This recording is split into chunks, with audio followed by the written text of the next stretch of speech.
İkinci nümunəyə baxırıq. Oxusun. Sözün kökü oxu, sun, qrammatik şəkilçi. Feildə leksik şəkilçi yoxdur. Ona görə feil məlum növdədir. Bütün sadə feillər məlum növdə olur. Şəkili birinci qrammatik şəkilçi bildirəcək. Birinci qoşulan şəkilçi sun, əmr şəklinin xarakterik şəkilçisidir üçüncü şəxsdə. Ona görə bu şəkilçi hansı sözdə varsa, o yalnız əmr şəklində ola bilər və feilin şəkili əmr şəkili.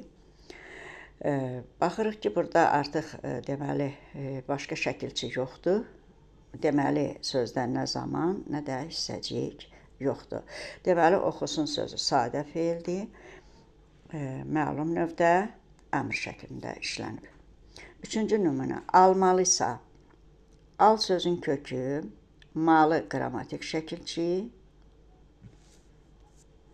sa qrammatik şəkilçi. Sözdə yenə leksik şəkilçi yoxdur deyə söz məlum növdədir. Şəkili birinci qrammatik şəkilçi bildirəcək. Birinci qrammatik şəkilçi malıdır. Deməli, malı həm vacib şəklin şəkilçisi ola bilər, həm də feil sifətin şəkilçisi ola bilər. Ona görə sual veririk sözə, almalısa, nə etməlisə, nə etməli sualına cavab verirsə, deməli vacib şəklindədir.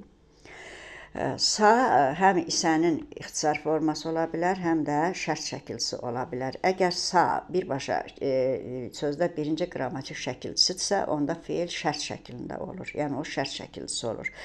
Amma qrammatik şəkilçidən sonra işlənibsə, o artıq isə hissəciyinin ixtisarı olur. Və deməli sözdə yenə görürük, zaman şəkilçisi yoxdur. Yəni belə yadda saxlamaq lazımdır ki, xəbər şəklində olmayan heç bir şəkildə artıq zaman şəkilçisi ola bilməz. Isə hissəciyinin ixtisar formasıdır. Deməli sözdə isə hissəciyi işlənib. Deməli feil sadədir, vacib şəklində, məlum növdə və isə hissəciyi ilə işlənmişdir.